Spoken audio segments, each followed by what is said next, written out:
Welcome to Haience, where humanity meets science. Imagine peering deeper into the universe than ever before, or maybe editing the very code of life itself, or even creating, a miniature sun right here on Earth. Sounds like something pulled straight from the pages of science fiction, doesn't it? It really does sound like sci-fi. Well, what we're talking about today, these incredible advancements from just the past decade, they're very much science fact. Welcome back to the Deep Dive. Great to be here. Our mission, as always, is to take a stack of fascinating sources, articles, research, maybe even your own notes, and pull out the most important bits of knowledge and insight, just for you. Yeah, think of us as your guides through all the noise. Helping you get right to the heart of what's truly groundbreaking. Indeed. And in this deep dive, we're going to explore 10 really groundbreaking scientific discoveries and advances from the past 10 years or so. 10 of them, okay. It's quite a journey, actually. It spans from, the microscopic world inside our own cells all the way out to the vast cosmos, touching on pretty much everything from health and energy to AI and our planet's future. And what makes this deep dive feel particularly special, I think, is how these breakthroughs really showcase that incredible intersection point where humanity meets science. Exactly. Not just stuck in sterile labs, but actually profoundly impacting our daily lives, right? And transforming how we understand the universe and actively shaping our collective future. And what's truly fascinating often is how these things that seem like overnight successes are actually the result of decades of quiet, persistent work. Research that wasn't always glamorous. Right, that long haul. It really highlights the value of investing in science long term. It's a powerful testament to perseverance and collaboration, sometimes across generations of scientists. All right, you've hinted at an incredible list. I'm ready to unpack it. It's a journey from life-saving medical innovations to technologies that help us understand the cosmos itself. Plenty of aha moments guaranteed. Shall we dive in? Let's do it. Okay, let's begin with number one. A breakthrough that has literally been life-saving for millions. mRNA vaccine technology. Ah, yes. Definitely top of the list for public awareness. If there's one scientific advancement everyone has heard about recently, it's got to be this one. mRNA vaccines were just an absolute game changer, especially in the global fight against COVID-19. No question. Now, traditionally, vaccines use weakened viruses or little pieces of a virus to train our immune system, but mRNA vaccines work differently, don't they? They absolutely do. It's a fundamentally different approach. Instead of putting a piece of the virus in, mRNA vaccines send a genetic message. That M stands for messenger. Okay. And this message tells our own cells to make a harmless piece of the virus. Usually it's that spike protein you heard so much about. Right, the spike protein. So our cells make this protein, our immune system sees it, thinks, hey, that's foreign, and builds up defenses, antibodies, immune cells. Got it. Then, if the real virus shows up later, your body's already primed and ready to fight it off. It's such a clever approach, really elegant, almost like sending the immune system an email, with a wanted poster of the virus so it knows exactly what to look for. That's a great analogy, wanted poster for the immune system. And the speed during the pandemic was just unprecedented. It really was. Effective vaccines from Pfizer-BioNTech, Moderna, developed and rolled out in record time, within a year of the virus emerging. Unheard of. Traditional vaccines can take, a decade? Sometimes more. Exactly. And Moderna. Yeah. Didn't they design their vaccine in just a couple of days after the genetic sequence was out? That's the story. 2 days to design the core mRNA sequence. Now, testing and manufacturing took longer, obviously, but the design speed, 1,000-fold acceleration, easily. Right. And by 2021, hundreds of millions of people got these vaccines. It undeniably changed the course of the pandemic. So for you, thinking about mRNA, what's the single biggest takeaway? Beyond just the speed, amazing as that was. The biggest takeaway, I think it's that we've kind of unlocked a universal biological programming language. Okay, unpack that, a programming language. Well, the real brilliance isn't just that we made a COVID vaccine quickly, it's that we've developed this incredibly adaptable platform. Right. We can, in theory, instruct our cells to create almost any therapeutic protein just by delivering the right mRNA instructions. So not just vaccines for new bugs. Exactly. Think about treating cancers, autoimmune diseases, maybe even certain genetic disorders down the line. Just change the message, change the protein produced. It's a fundamental shift. A universal biological programming language. That's profound. And it's important to remember, like you said, about overnight successes. This wasn't created out of thin air in 2020. Oh, absolutely not. decades in the making. Tell us a bit about that backstory. Well, the whole idea of using mRNA in medicine goes back to the late 1980s, but for years it was seen as, well, impractical. Why? mRNA itself is quite fragile, unstable, and early attempts often triggered unwanted inflammatory responses in the body. So scientists like Dr. Catalin Carrico, she faced a lot of skepticism, funding struggles, spent over 30 years plugging away at this. 30 years. Her work, along with Dr. Drew Weissman, was absolutely critical. They figured out how to modify the mRNA molecule itself, make it more stable, and kind of sneak it past the immune system's initial alarms. That sounds foundational. It was. They earned a Nobel Prize for it, and deservedly so.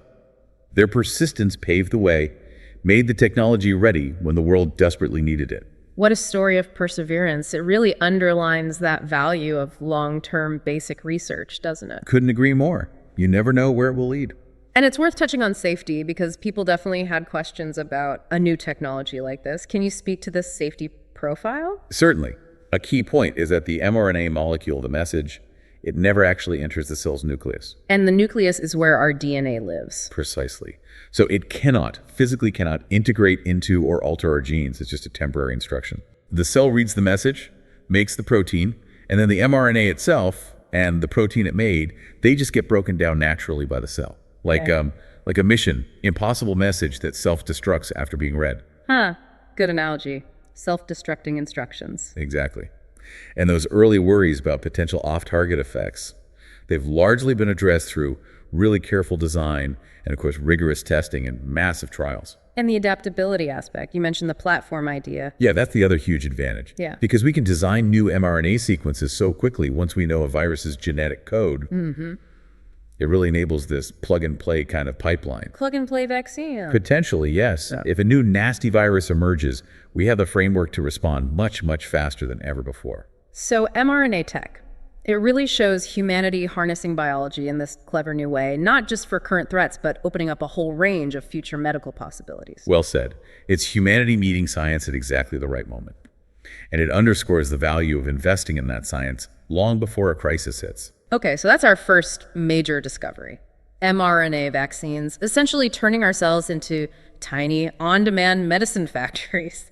Revolutionary stuff. Absolutely. Revolutionizing how we fight disease. All right, from the intricate world of molecular biology inside us, let's pivot to another field where AI, artificial intelligence, has recently made a truly massive impact. Yes, moving to proteins. We're talking about number 2. AlphaFold and the protein folding revolution. This one generated huge excitement, especially in the science world, right? Because it tackled a problem that had stumped biologists for, half a century? At least half a century, yeah. It was one of the grand challenges in biology. So maybe start with the basics. Why are proteins so important, and what exactly was the folding problem? Sure. So proteins are basically the workhorses of biology. They do almost everything in our cells. Building tissues, carrying oxygen, fighting infections, catalyzing reactions, you name it, a protein is probably involved. Okay, the workhorses. And each protein starts as just a linear chain of building blocks called amino acids. But its function completely depends on that chain folding up into a very specific, incredibly complex three-dimensional shape. Like molecular origami. Exactly like origami. And the problem was, for decades, scientists couldn't reliably predict that final 3D shape just by looking at the sequence of amino acids in the chain. Why not?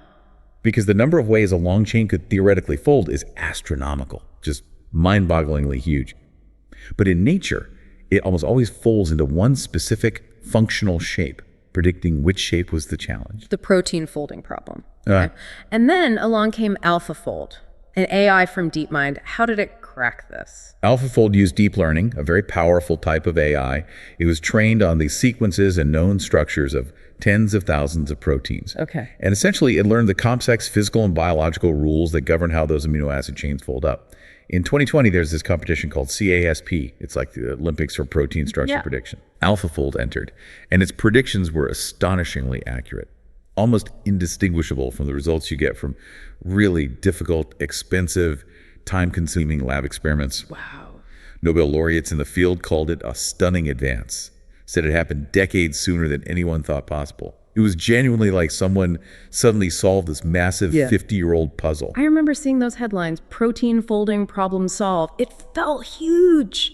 And the impact went beyond just winning a competition, didn't it? DeepMind did something pretty amazing afterwards. They did. They didn't just sit on the tech.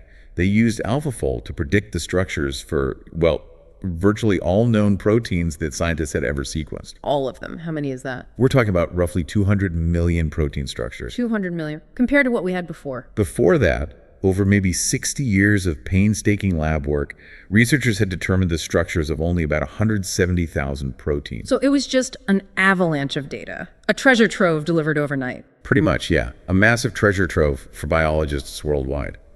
But what's the really big insight here, beyond just, having more shapes? Good question. What's the deeper transformation? I think the truly transformative insight is that AI has become a new kind of fundamental instrument for scientific discovery.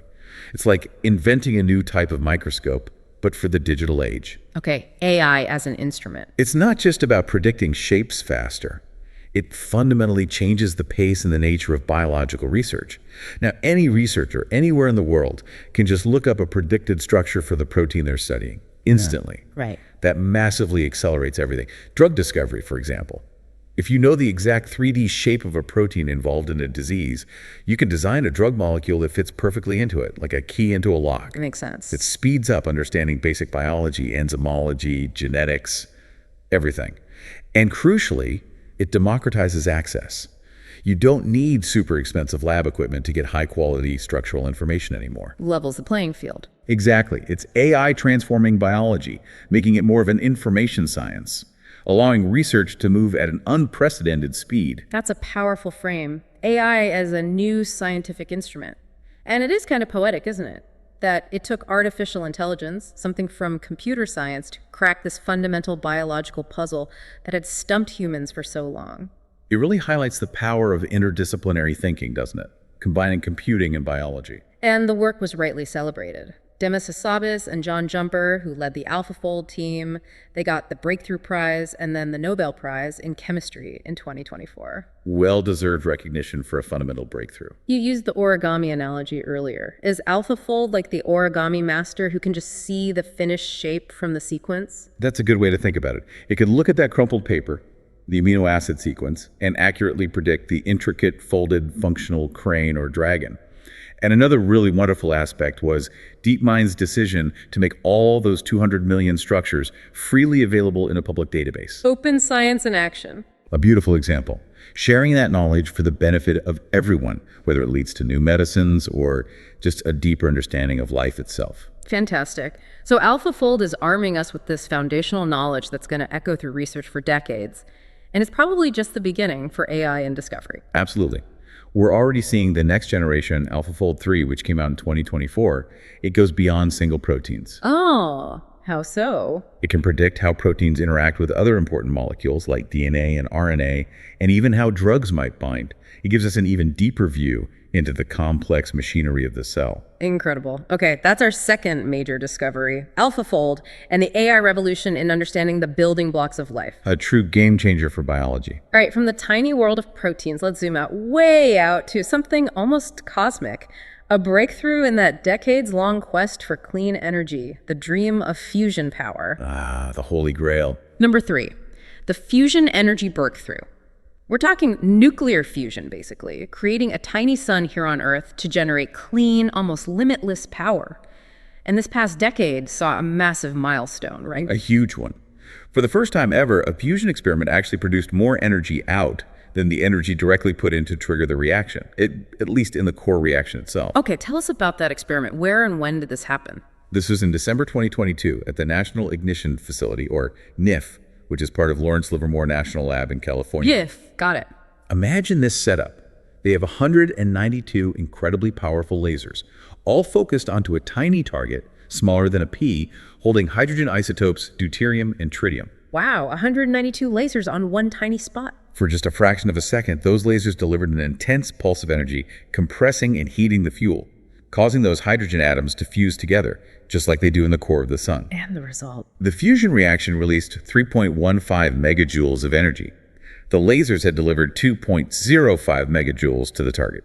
So the output was about 50% more than the input energy that directly sparked it. 50% more energy out? That's the ignition point everyone was chasing, wasn't it? Since, the 1950s. Exactly.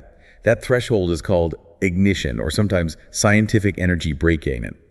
Achieving it was the goal for generations of fusion scientists. The excitement must have been incredible. I remember the news from the U.S. Department of Energy calling it a major scientific breakthrough, decades in the making. It absolutely was a landmark moment. And importantly, it wasn't just a one-off fluke. They repeated the experiment successfully in July 2023, getting slightly more energy out. Okay. And then again in early 2024, achieving over 5 megajoules out from about 2.2 megajoules in. So it's repeatable. That's crucial, but there's a catch, right? This is scientific gain, not yet practical power plant gain. That's the critical distinction, yes. While the fusion reaction itself produced net energy, the lasers used to drive it are extremely inefficient. They consume a huge amount of electrical energy from the grid, far, far more than the 3 or 5 megajoules the fusion produced. So, not ready to plug into our homes just yet? Not even close, unfortunately. Okay. But what NIF achieved was the crucial scientific proof of principle. It showed definitively that fusion ignition isn't just theoretical. We can spark a tiny star in a lab. And the potential payoff, if we can make it practical, it's immense, isn't it? Near limitless clean energy. The allure is enormous. Fusion power promises abundant energy using fuel derived from water and lithium, no greenhouse gas emissions during operation, and much less long-lived radioactive waste compared to current nuclear fission plants. I saw some stats, like a small cup of fusion fuel could equal tons of coal. Or 1 kilogram of fusion fuel equals 10 million kilograms of fossil fuels. Those comparisons capture the potential scale, yes. It's incredibly energy dense. Yes. So beyond the technical achievement at NIF, what's the real insight or shift here? That's what I was wondering. What changed fundamentally with this breakthrough? I think the biggest change is psychological. For decades, there was this running joke in the fusion community Oh, yeah. that fusion power is 30 years away and always will be. I've heard that one. But with this ignition breakthrough at NIF, it feels like for the very first time, that clock might have actually started ticking down for real. So, more confidence. Definitely. Now, there are still huge hurdles. We need much higher energy gain, not just 50% more out, but maybe 100 times more out. We need to make the reactions happen repeatedly, many times per second. For continuous power, NIF is just single shots. And the equipment has to withstand extreme conditions reliably and affordably. Right. So, still a long road. A very long road. But this success has undeniably boosted confidence. We're seeing a surge in private investment into fusion startups exploring different approaches alongside big international projects like ITER in France, which uses magnetic fields instead of lasers. Fusion is no longer just a theoretical possibility. It feels like a tangible engineering challenge now. It really showcases human ingenuity, doesn't it? The sheer ambition to replicate the power of the sun here on Earth. Absolutely. And the incredible collaboration required. Physics, engineering, materials, science, computing, all coming together. So it might not solve the immediate climate crisis, but it's closer than ever. That's the hope. Maybe the first pilot power plants in the next couple of decades. Some private companies are even optimistically aiming for the 2030s. Wow. That would be revolutionary. Cheap, clean energy for desalination, green hydrogen, all sorts of things. It truly could change the world. So while it was a small step in terms of net energy gain for a power plant, it was definitely a giant leap for fusion science. What an exciting thought for the future. Okay, from harnessing star power on Earth, let's go to the stars, or at least look at them with unprecedented clarity. Oh, Webb. Number 4, the James Webb Space Telescope. If you thought Hubble gave us amazing pictures, JWST has just blown everything away. It really has. Launched at the very end of 2021, fully operational by mid-2022. Yeah. It's the largest, most powerful space telescope ever built. And the engineering alone was incredible. That giant 6.5-meter golden mirror unfolding in space. Talk about nerve-wracking. Everything had to work perfectly. And its main trick is seeing in infrared light. Right. What does that let it do?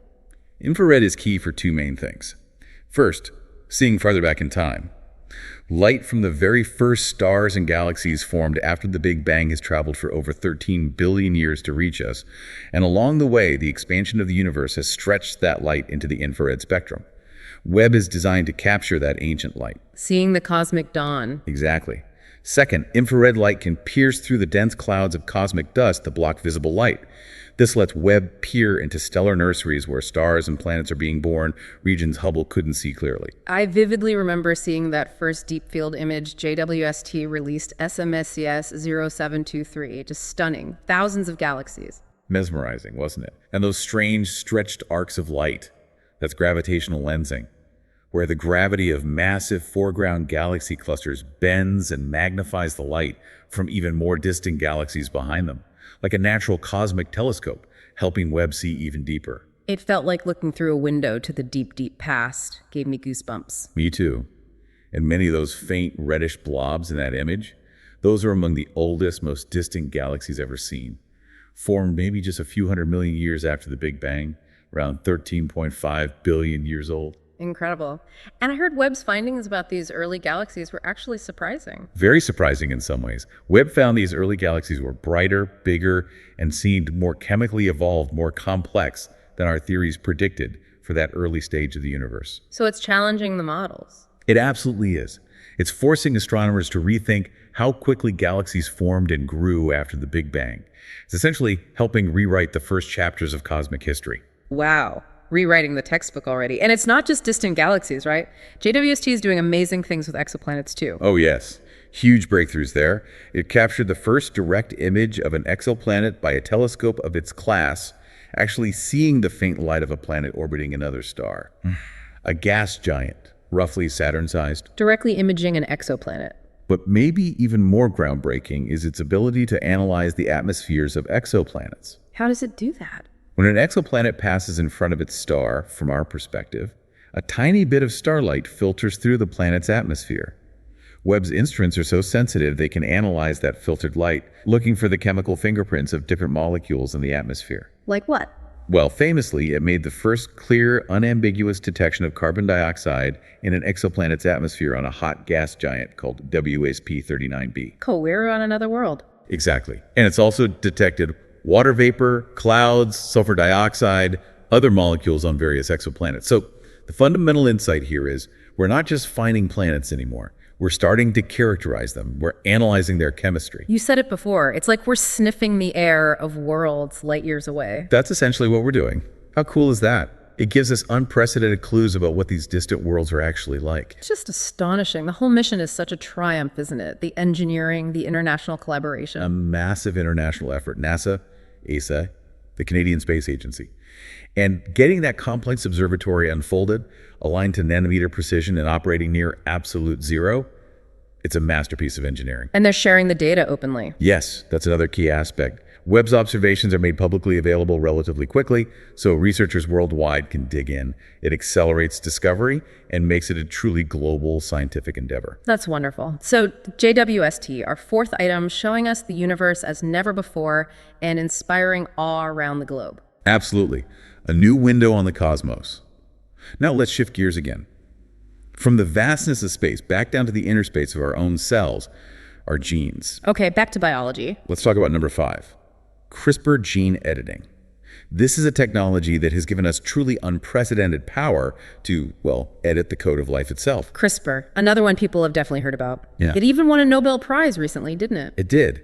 The Nobel in Chemistry in 2020 went to Jennifer Doudna and Emmanuel Charpentier for developing the CRISPR-Cas9 system.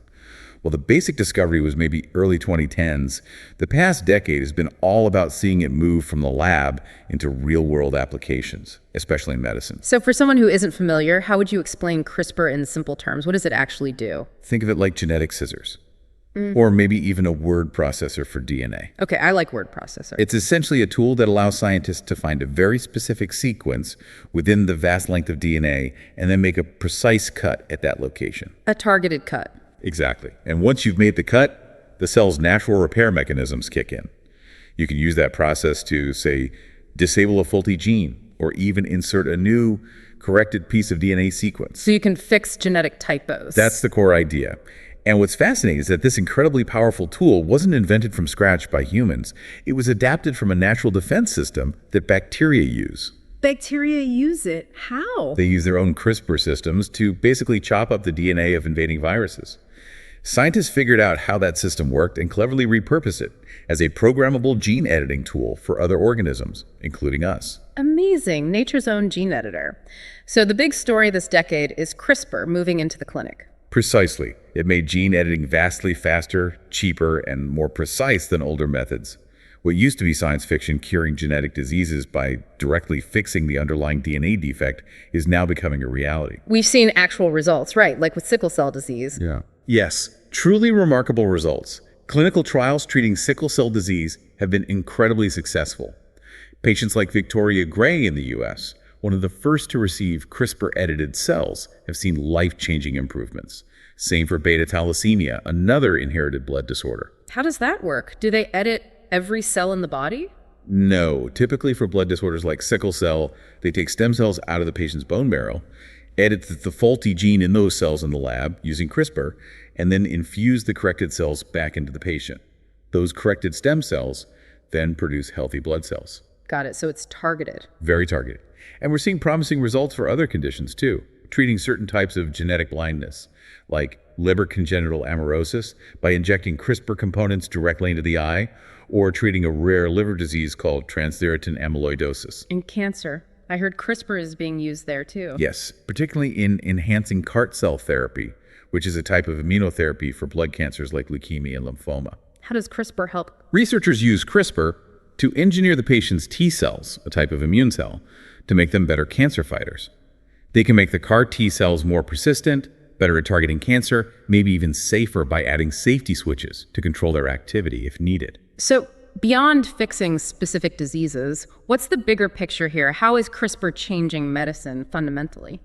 The fundamental shift is moving from just managing symptoms of genetic diseases to potentially offering actual cures by addressing the root cause, the faulty gene itself. From management to cure, that's huge. It really is.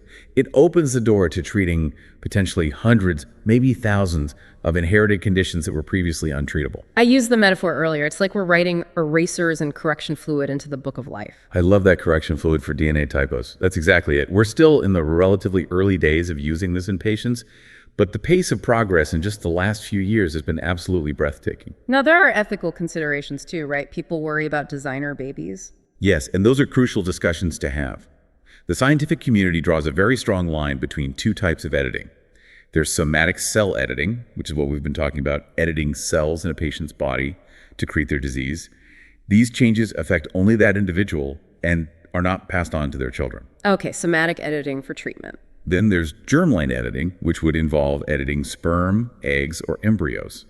Those changes would be heritable, passed down through generations. There's a broad international consensus currently against making heritable changes to the human genome due to safety concerns and profound ethical questions. So the focus is firmly on therapeutic somatic editing. Overwhelmingly, yes. The breakthroughs we're seeing in treating diseases like sickle cell or enhancing cancer therapies fall squarely into that category, helping individuals without altering the human gene pool. It's about using this powerful tool responsibly. That's a really important distinction. CRISPR is just, it feels like one of those discoveries that truly changes everything. Exciting and humbling at the same time. It absolutely is. On par with discovering the structure of DNA or inventing PCR, a foundational tool. So that's number 5, CRISPR gene editing, rewriting the rules for treating genetic disease. Okay, speaking of powerful new tools that have burst onto the scene. Let me guess. AI again. You got it. Our next topic, number 6, is something many listeners have probably played with directly in the past year or two. Generative AI. ChatGPT, DALL, Midjourney, that whole explosion. Exactly. These systems just exploded into the mainstream, didn't they? Demonstrating this almost unnerving, human-like ability to create completely new text, images, code, even audio, based on a simple prompt. The leap was so sudden, it felt like. Late 2022 into 2023. Suddenly, AI could write essays, hold conversations. Write poetry, write computer code, often well enough to fool people into thinking it was human-generated. And the image generators went from blurry messes to creating stunning photorealistic images or artwork in any style imaginable just from a text description. It's been wild, though sometimes ChatGPT still confidently makes stuff up, right? What do they call that? Hallucination. Hallucination, yeah. Yeah. That's the technical term when it generates plausible but incorrect or nonsensical information. But it could also be incredibly creative. I bet lots of people have asked it to write a silly poem about their cat or something. Guilty. I asked one to write a bedtime story about a dinosaur who loved stars, and it was actually quite charming. It's like having this creative companion on demand. It really has unlocked new forms of creativity, hasn't it? Yeah. Humans collaborating with AI to write song lyrics, design logos, create art. But beyond the fun and games, what's the really profound shift here? The profound shift, I think it's that we're moving beyond AI, just analyzing data to AI that actively creates new things. Good point. From analysis to creation. And that forces us to rethink what tasks we consider uniquely human, doesn't it? My optimistic view is that maybe it can free us from some of the more tedious tasks, give us more time for genuine creativity and strategy, like a partner, not a replacement. That's the hope, isn't it?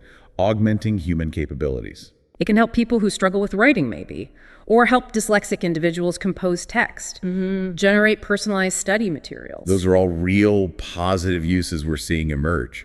But there's another side to it. Serious implications and challenges. Definitely. The concerns are pretty significant. Plagiarism, obviously, the future of certain jobs, and misinformation. That's a big one. Huge. The ability to generate realistic fake text, fake images, fake audio deepfakes is deeply worrying.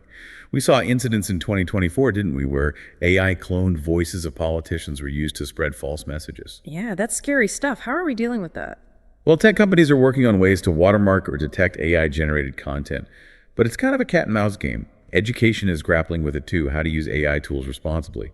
Some educators are incorporating it, maybe having students critique AI output to sharpen their own skills. And regulation. Are governments stepping in? They are. The European Union passed its AI Act in 2024. It's one of the first major comprehensive laws trying to set rules for transparency and curb high-risk uses of AI. That seems necessary. And it's not just regulators. Many top AI scientists and tech leaders themselves are voicing concerns about bias in the algorithms, job displacement, even those more future-looking worries about superintelligence and existential risks. There are strong calls for responsible development. It's moving so fast. The improvement just from, say, 2020 to 2023, it felt exponential. It really did. From GPT-2, which was okay, to GPT-4, which is remarkably coherent. Image generation went from weird and fuzzy to incredibly realistic. And now we're seeing multimodal AI models that blend text, images, audio, generating video, 3D models. It's probably the fastest moving tech frontier right now. It's creeping into everything, isn't it? Healthcare, finance. Absolutely. Analyzing medical images, detecting financial fraud, powering customer service bots, assisting in creative fields. Even the Nobel Prizes in physics and chemistry in 2024 had AI connections, showing its influence. The image I keep getting is AI is a super fast bicycle for the mind. It lets us go farther, faster, but we really need to keep our hands on the handlebars and watch the road. That's a great way to put it. A bicycle for the mind. And maybe wear a helmet. Definitely wear a helmet, meaning double check its work when it really counts. Precisely. I sometimes think of it as like a powerful puppy right now. A puppy. Yeah, full of energy, incredibly capable, but sometimes it makes a mess on the rug. With good training and clear boundaries, though, it could become an amazing companion and assistant. I like that too. Needs training. We can expect more AI assistants woven into daily life, smarter email replies, better navigation, instant translation, personalized tutors, creative brainstorming partners. The impact on jobs, both displacing some and creating new ones, will be a major societal issue to manage with retraining and support. Okay, generative AI, number 6. Exciting, dizzying, and definitely forcing us to think. A powerful tool we're still learning how to wield wisely. All right, we've covered a lot of ground: biology, space, energy, AI. Let's shift focus now to something tackling climate change head on, something that also felt like sci-fi until recently. Let me guess, pulling Cohero out of the air. Exactly. Number 7, carbon capture innovations. Specifically, let's talk about direct air capture, or DAC. Right, DIC technology. The concept is kind of simple to grasp, if mind-boggling. Machines that act like giant vacuum cleaners or maybe huge air filters, but for the whole planet. That's the basic idea. They pull in large volumes of ambient air, use specialized chemical filters or sorbents to grab onto the Cohero molecules, and then release the cleaned air. The captured Cohero is then concentrated and needs to be stored securely, usually deep underground. Engineering our way out of emissions almost. And there have been real projects starting up, right? Like that one in Iceland? Yes, the Orca plant, operated by a Swiss company called Climeworks. It came online in Iceland in 2021 and was at the time the world's largest DIC facility. Orca, I remember seeing pictures, big fan-like units against the landscape. That's the one. It's designed to capture about 4,000 tons of Coheros per year. Which, okay, isn't massive on a global scale, maybe equivalent to taking 800, 900 cars off the road. Right, a drop in the ocean maybe. But it was a hugely important proof of concept. It showed the technology works at scale, and crucially, they paired it with permanent storage. How do they store it? In Iceland, they have these basalt rock formations deep underground. They dissolve the captured co-euro in water and inject it down there. The co-euro reacts with the basalt and actually mineralizes it, turns into solid carbonate rock within just a couple of years. Turns into stone. That sounds pretty permanent. It's considered one of the safest, most durable ways to store co-euros long term. And Climeworks hasn't stopped there, have they? They've scaled up. They have. In 2024, they opened a much larger plant, also in Iceland, called Mammoth. When it's fully operational, it's designed to capture around 36,000 tons of co-euros per year. Okay, nearly 10 times bigger. That's a significant step. It is. It shows the technology is scaling. But what's the really big picture insight here, beyond just building bigger machines? Yeah, what's the fundamental shift? I think, similar to fusion, is partly psychological. DA has moved from being this fringe, maybe slightly crazy sci-fi idea to being a tangible, albeit still expensive and energy-hungry tool in the climate toolbox. From impossible to possible, even if hard. Exactly. It fundamentally changes the conversation about long-term climate strategy. It means we're not just talking about reducing future emissions anymore.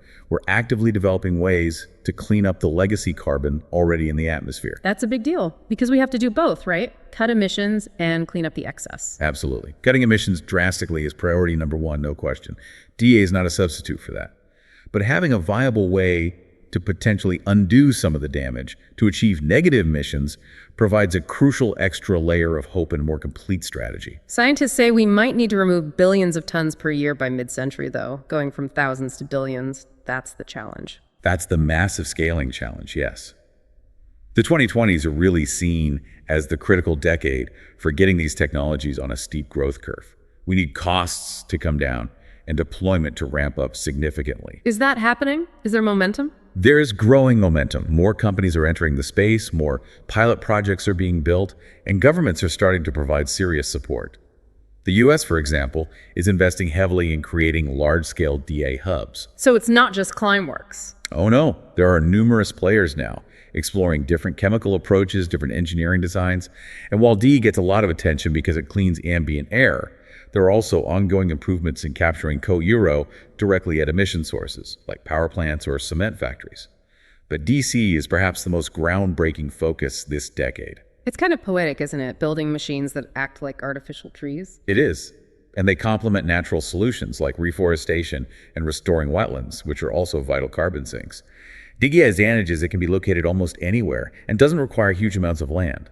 But the downsides, you mentioned cost and energy. Those are the big ones. Air is only about 0.04% co-euros. That's really dilute. So you have to move and process enormous volumes of air to capture a significant amount of co-euros, and that takes a lot of energy. Right now, it costs hundreds of dollars per ton captured. Ouch, that's expensive. It is. The goal for companies like Climeworks is to get that cost down towards $100 per ton within the next decade or two through scale and innovation. That would make it much more economically feasible. Are there things helping drive that cost down? Incentives? Yes. Government support is key. That U.S. tax credit, for instance, pays up to $180 for every ton of co-euros captured directly from the air and permanently stored. That really helps bridge the gap for early projects. And things like the XPRZ for carbon removal spur innovation too. So multiple projects, different approaches, government backing, it feels like it's really starting to happen. It's a quieter revolution, maybe not as flashy as AI or space telescopes, but it's absolutely foundational for our long-term climate response. It provides crucial tools, informed by the increasingly detailed climate monitoring data we'll talk about later. And it connects back again, doesn't it? AI helps analyze the climate data that shows we need carbon capture. Satellites monitor the planet. It's all interconnected. Precisely. So, number 7, carbon capture innovations, engineering solutions to actively clean our atmosphere. A vital piece of the puzzle. Okay, moving on. Let's talk about something that intersects science with our dinner plates. Food tech. Lab meat. You got it. Number 8, lab-grown meat, also known as cultivated meat or cultured meat, another area where science fiction has literally become reality on the menu in the past decade. Pretty wild to think about. The core idea is simple, right? Instead of raising a whole cow or chicken, can we just grow the muscle cells, the meat part, in a lab or a factory? Yeah, that's the essence of it. Yeah. And the answer is yes. It's being done, it's being sold, it's being eaten, still in small quantities, but it's real.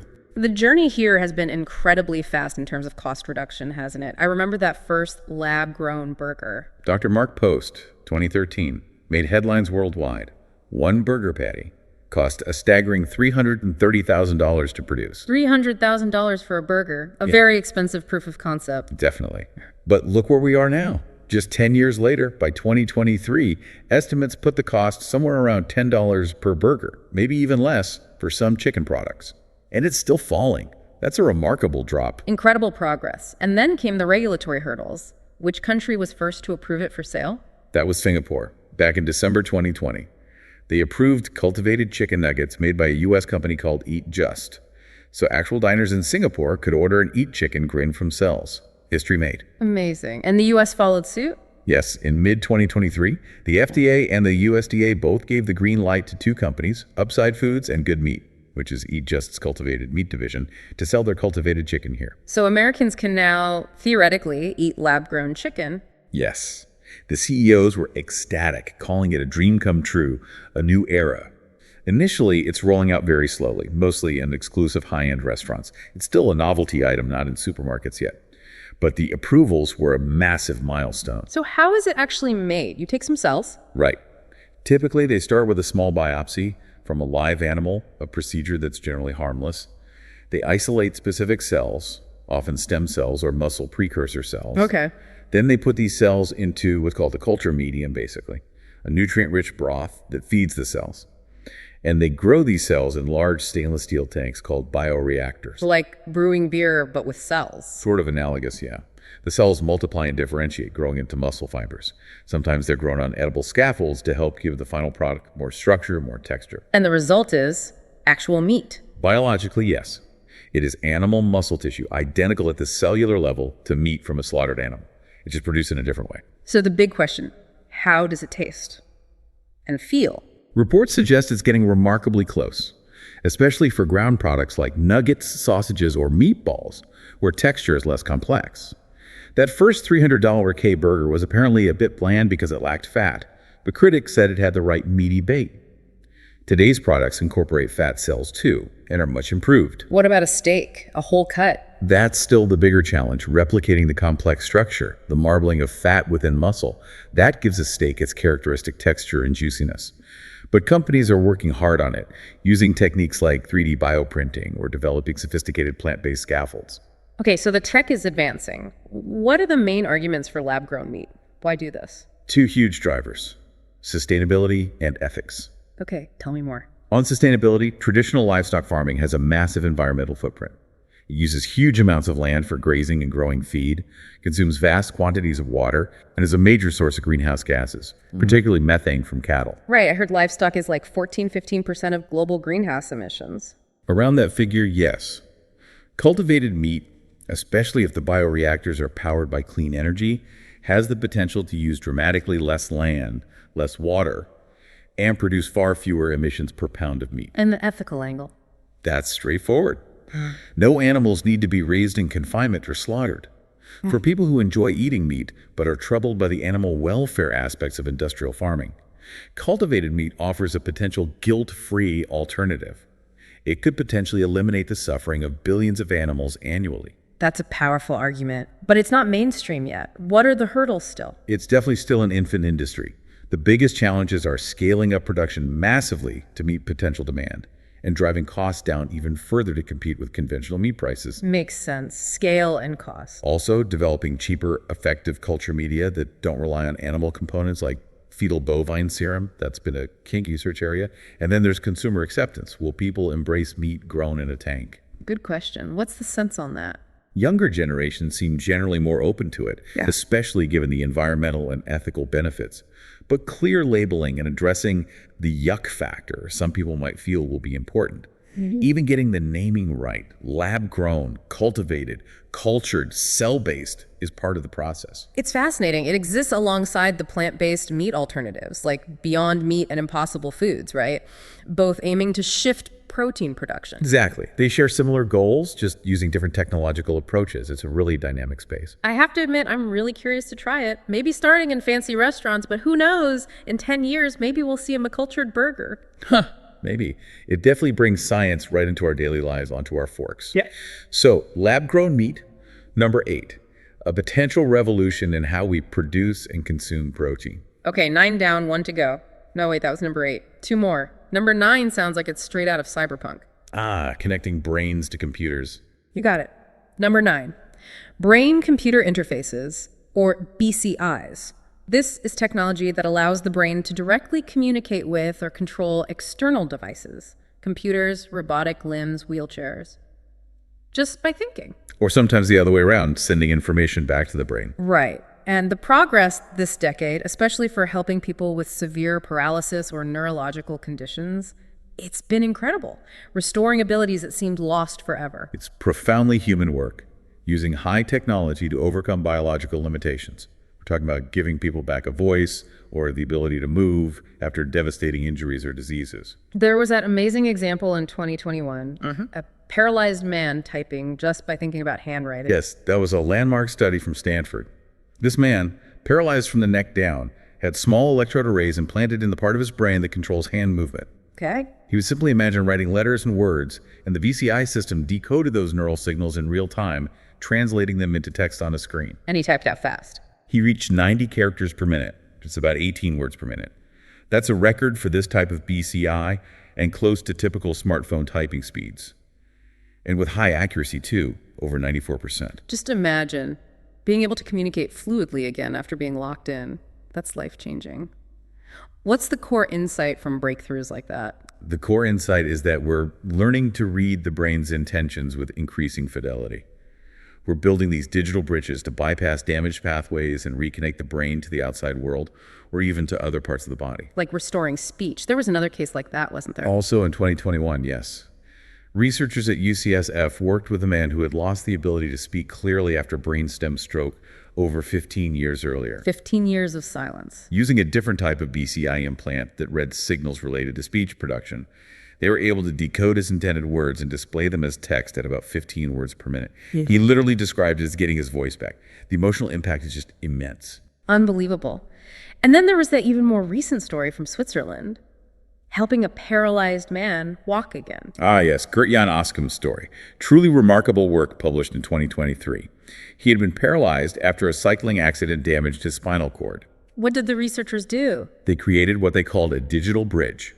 They implanted electrodes in the area of his brain controlling leg movement and another implant lower down on his spinal cord below the injury site. A bridge between brain and spine. Exactly. When Gert-Jan thought about moving his legs, the brain implant picked up those signals. They were sent wirelessly to a small processor he wore, which decoded the intention in real time. Okay. The processor then sent instructions to the spinal cord implant, which stimulated the specific nerves needed to produce the intended leg movements. It effectively bypassed the damaged connection. And he could walk. He could stand, walk with the aid of a walker, even navigate slopes and stairs. It was an incredible restoration of function. That's just mind-blowing. Did it just substitute the connection, or did something else happen? This is maybe the most amazing part. After months of training and using the system, he actually regained some voluntary control over his legs, even when the BCI was turned off. Really? How? It suggests that reestablishing that communication link, even artificially, might have stimulated some neural rewiring or recovery within his damaged nervous system. That hints at possibilities beyond just assistive devices, maybe true neurological repair someday. Wow, that opens up even more hope in the human impact. I read he could stand at a bar and have a beer with friends again after 10 years. Those simple joys, right? Profoundly important. And it's not just academic labs. We hear a lot about Neuralink. Elon Musk's company. Right. They're developing these high bandwidth implants with thousands of tiny electrodes aiming to create a really seamless connection. They showed a monkey playing Pong with its mind, and they got FDA approval in 2023 to start their first human trials, focusing initially on helping paralyzed individuals control computers or phones. But Neuralink isn't the only player, right? Not at all.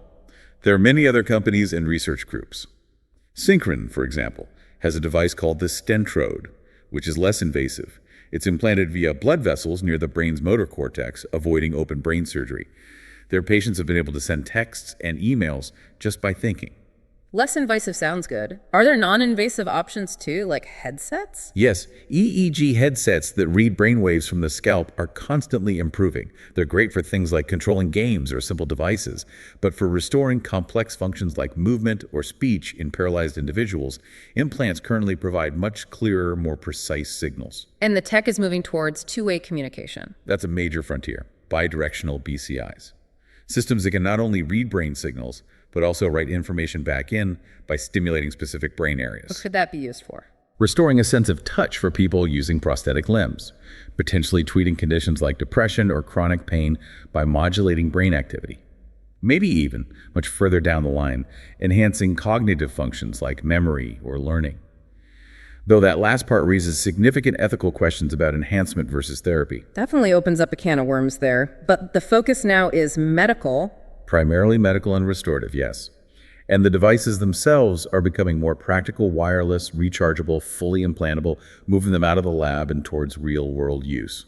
It really feels like the lines between human and machine are blurring, but maybe in a good way, a compassionate way, helping overcome limitations. I see it less as blurring lines and more as technology serving humanity, augmenting us where biology has failed or been damaged. It doesn't diminish our humanity. I think it highlights our creativity and our drive to help one another. It's literally mind over matter, or maybe mind over machine over matter. Brain over bytes, and bytes extending the body. A beautiful convergence of biology and technology for good. Incredible. Okay, that's number 9. Brain-computer interfaces, opening direct lines from mind to machine. And that brings us to our final topic, number 10. We're circling back to our planet and how we're now monitoring its health with unprecedented detail and timeliness. Number 10, real-time climate monitoring. You know, in the past, we had weather stations, maybe some satellites. Climate data felt like something scientists reported on annually, looking backwards. But this decade, it feels like we've developed this always-on, high-resolution view of the entire Earth system. That's a perfect description. We now have this incredible constellation, an armada really, of Earth-observing satellites run by NASA, NOAA, the European Space Agency, ESA, and others. What are they measuring? Pretty much everything you can think of related to climate and environment. Global surface temperatures, atmospheric greenhouse gas concentrations block by block, the exact melt rate of ice sheets in Greenland and Antarctica, deforestation happening almost as it occurs, ocean color, which tells us about phytoplankton health, soil moisture vital for agriculture. The list goes on. It's like the Earth has grown a nervous system, hasn't it? We can see changes happening in near real time. That's a fantastic analogy. A planetary nervous system, streaming data constantly. It allows us to watch climate change and its impacts unfold not just year by year, but month by month, even week by week in some cases. It's like spotting methane leaks from space. I read about that. Exactly. Satellites can now pinpoint large methane leaks from pipelines or industrial sites, allowing for rapid alerts and repairs. We monitor Arctic sea ice extent daily, seeing the seasonal cycle, but also the alarming long-term decline. We can track forest fires and the smoke plumes they generate across continents. And it's not just satellites, right? There are sensors on the ground and in the oceans, too. Oh yes, absolutely crucial. The Argo program, for example, thousands of autonomous robotic floats drifting through the world's oceans. They dive down, measure temperature and salinity, surface, transmit the data via satellite, and repeat. They give us our best picture of ocean heat content. Wow, robot oceanographers. Pretty much.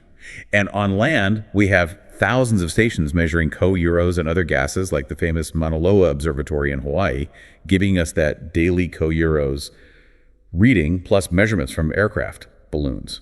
It's a vast network. And all this data, what do we do with it? How does it become useful? That's where the advances in computing and modeling come in.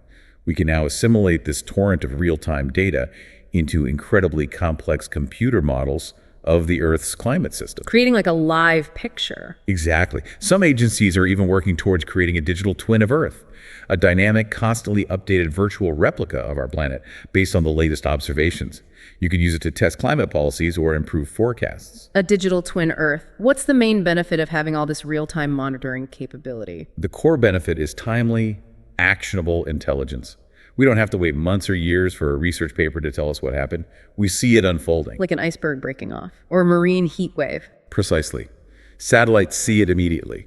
This helps policymakers respond much faster, allocating aid during droughts, preparing for floods, It helps scientists attribute extreme weather events to climate change more quickly and confidently. And it helps raise awareness, too, I imagine. Those satellite images of hurricanes or wildfires are powerful. Very powerful communication tools. They make the impacts tangible. Plus, all this real-time data feeds into and improves weather forecasts and seasonal predictions, like for El Nino patterns. And when you combine this rich data with AI, AI again. you can start finding subtle patterns or early warnings, predicting potential crop failures, identifying areas at high risk of coral bleaching, potentially allowing for preventative measures. It really is like the Earth is a patient under constant monitoring in the ICU. That's a very apt analogy.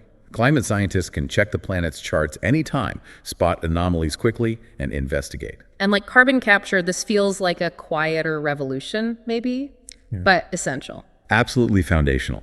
It underpins our entire response to climate change. It informs international agreements like the Paris Accord, guides national policies, helps communities adapt locally. Without good monitoring, we're flying blind. And it's a global effort too, right? Many countries collaborating. Very much so. Programs like Europe's Copernicus, with its Sentinel satellites, provide huge amounts of data freely and openly. It really highlights that tackling climate change is a collective global endeavor. We all share the planet, and increasingly, we share the data about it too. And the technology ties back, again, AI processing the data, satellite tech similar to JWST, but looking down instead of up. Exactly. It all interconnects. So, number 10, real-time climate monitoring, using technology to keep a constant, watchful eye on our planet's health, arming us with the knowledge we need to act. Knowledge is power, indeed. And now we have more knowledge about our planet's workings than ever before. Wow. And there we have it, 10 incredible, groundbreaking science discoveries and advances from just the past decade or so. What a journey. It really covers the spectrum, doesn't it?